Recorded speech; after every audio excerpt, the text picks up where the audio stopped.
बुशरा, बुशरा, क्या हो गया? बुशरा का बुला के लेकर आओ सजल को जल्दी। क्या हो गया? क्या काम है सजल से तुम्हें? अरे कोई काम नहीं है मुझे उससे, दिमाग ठीक करना है उसका, पागल हो गई है। अब क्या कर दिया उसने भाई? बताता हूँ रुको। सजल, क्या है? क्यों बुलाया मुझे यहाँ? तुम्हारी हिम्मत कैसे हुई हमारे वकील से मिलने की? ओह, तुम शायद भूल रहे हो कि वो हमारा भी वकील है और लीगल अटर्नी भी है। हाँ, फिर तुम्हें उससे मिलने की क्या जरूरत थी? ना भला तो मिलने की जरूरत क्यों नहीं है? 1000 काम हो सकते हैं, बिजनेस है, प्रॉपर्टी, 1000 काम और हो सकते हैं। ये तो ऐसे गुस्सा कर रहा है जैसे खुदा ने खास्ता वकील से मिलकर कोई जुर्म कर दिया हो। वाह। वैसे अगर तुम्हें खबर मिल ही गई है कि मैं लॉयर से मिली थी तो वजह भी पता लग गई होगी। मेरी बात सुनो मैडम, तुम जो ये करना चाह रही हो ना मुझे बहुत अच्छी तरह समझ आ रहा है। अगर मेरे ऑफिस में दोबारा घुसी ना, तुम्हारी ये टांगे है ना, इसको तोड़ दूंगा मैं। ना तो तुम मुझे उस ऑफिस में एंटर होने से मना कर सकते हो और ना ही मुझे उस कुर्सी पे बैठने से रोक सकते हो।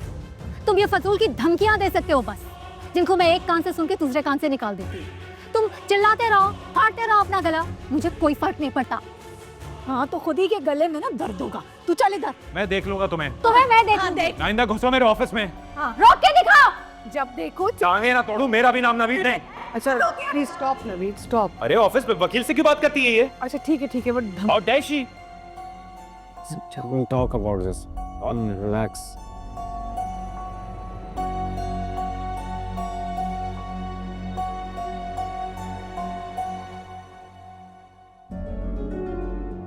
What nonsense is this? वो लड़की हमारे अटर्नी तक पहुंच गई है। बहुत होशियार निकली है, जगह जगह से हमें परेशान कर रही है। सी आई टोल्ड यू। आपको ऐसा लगता था ना कि मैं सजल से ओवरली इंटिमिडेटेड हूँ, उसका फाहद से मिलने पे बिला वजह का इशू बनाती रहती हूँ। नाउ यू रियलाइज कि वो कितना बड़ा फितना है जो हमारे घर आके बैठ गया है।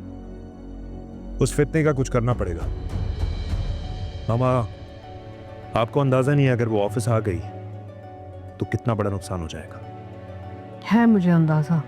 आप आज और इसी वक्त उस लड़की को इस घर से निकालें। उसका अपनी फैमिली के साथ जो भी कंसर्न है, लेकिन उसका इस घर में या ऑफिस के शेयर्स में कोई हक नहीं है। सर से छत निकलेगी ना तो पाँव खुद ही जमीन पर आ जाएंगे। अभी बहुत हवाओं में उड़ रही है ना वो मोहतरमा। लेकिन ये भी तो हो सकता है कि हम उसे इस घर से भी ना निकाल सकें। I mean, जो लड़की हमारे अटर्नी से मिलके पावर ऑफ अटर्नी बनवा सकती है, वो इस घर में रहने के लिए कोई भी जवाब घड़ सकती है। असद सही कह रहा है, नौशीन की सगी औलाद है, उस हवाले से तो उसका हक बनता है यहाँ रहने का। मैं कुछ कहूँ या ना कहूँ उससे कोई फर्क नहीं पड़ने लगा।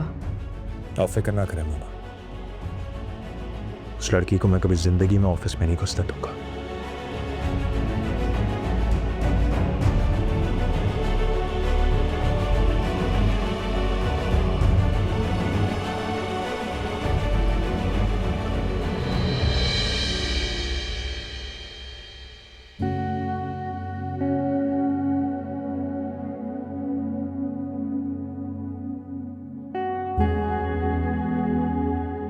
क्या देख रही हो?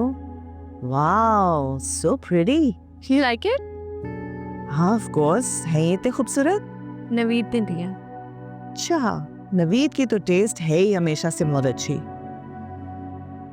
शुक्र है उसका गुस्सा ठंडा हो गया, वरना मैं तो डर गई थी। अच्छा अब ये बताओ कि अस्मा का क्या प्लान है? तुम तो उस वक्त कह रही थी कि वो बहुत जल्द आकर डेट फिक्स करने वाली है। अब तो बहुत दिन गुजर गए, कहीं उसका मूड तो नहीं खराब हो गया? पता नहीं, मेरी ना तो उनसे बात हुई इस बारे में ना मुलाकात। मैं काम करूंगी कि मैं नवीद से पूछूंगी कर।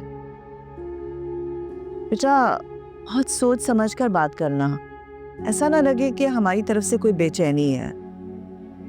अच्छा ये बताओ कि ये कंगन किस खुशी में दिए गए? मतलब अब तो शादी की बात हो रही है, तो ये सब ज्वेलरी तो शादी के टाइम पे दी जाती है ना? एक्चुअली अस्मा आंटी ने जो कंगन मुझे गिफ्ट करने थे वो अनम को पसंद आ गए थे। अनम ने वो कंगन छुपा दिए और साफ मुकर गई, इसलिए नवीद ने मुझे गिफ्ट किया है। तुमने मुझे ये सब बताया नहीं? ये अनम तो ऐसी चीप हरकत नहीं कर सकती। ये तो किसी और का काम लग रहा है मुझे। और कौन करेगा मामा? बेटा, अनम को अगर कंगन पसंद ही थे तो वो अस्मा से कह देती कि उसे चाहिए। ये कोई इतनी बड़ी बात तो नहीं थी। वो तुम्हारी दोस्त है, तुमसे मांग कर पहन सकती थी।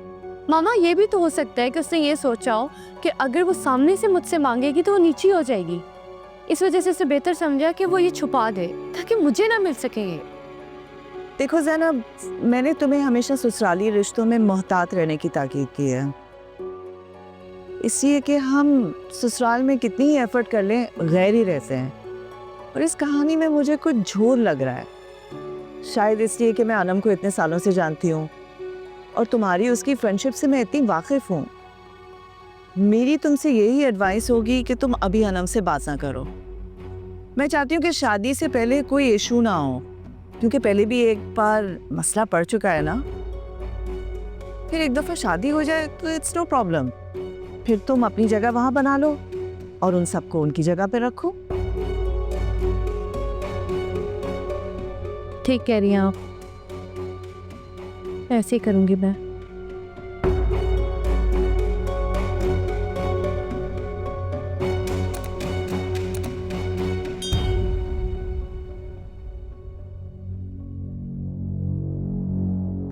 This is unbelievable. वकील साहब, आपको ऐसा लगता नहीं है कि आपको ये बात मुझसे पहले डिस्कस करनी चाहिए थी? आप कैसे एक थर्ड पर्सन को लाके हमारे बिजनेस में इतनी रिस्पॉन्सिबल पोजीशन में बिठा सकते हैं? वो भी इस सूरत में जब इसको बिजनेस का जीरो आइडिया है, कोई पब्लिक डीलिंग का एक्सपीरियंस नहीं है इसे। देखिए, नो हाउ और एक्सपीरियंस ये तो काम करने से ही आएगा। सुनो, हाँ असद भाई, आप लोग भी तो अनएक्सपीरियंस थे। बाबा के अंडर काम कर करके आप लोगों ने एक्सपीरियंस गेन किया। और आप ही भी तो इसी तरह आप लोगों के साथ। नहीं, आप ही को तुम हमसे कंपेयर मत करो अहमद। हमने बिजनेस पढ़ा है। इस कुर्सी पे बैठना कोई बच्चों का खेल नहीं है, बहुत सारी जिम्मेदारियां जुड़ी हुई हैं।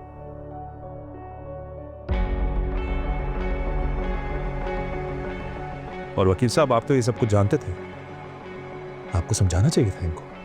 देखिए नवीद साहब, आप प्लीज़ नाराज़ मत हो। सज्जर बीबी को आप दोनों बहुत अच्छी तरह अपने अंडर ट्रेन कर सकते हैं और फिर वो आप दोनों को यहाँ सपोर्ट करेंगी। ये बात आप अच्छी तरह जानते हैं कि ये सीट आपके छोटे भाई की, लेकिन अभी वो अंडर एज। और अब अगर वो और उनकी वालदा चाहते हैं कि इस कंपनी को लुक आफ्टर सज्जर बीबी करें, अहमद साहब ने, तो आपको उनके फैसले का एहतराम करना चाहिए। यस, आप इस फैसले से खिलाफ कर सकते हैं, लेकिन आप इनको इनका हक देने से मना नहीं कर सकते।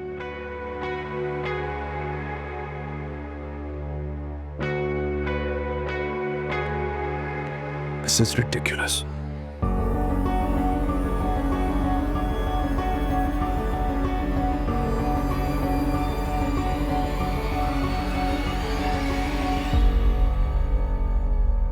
इतना मुझको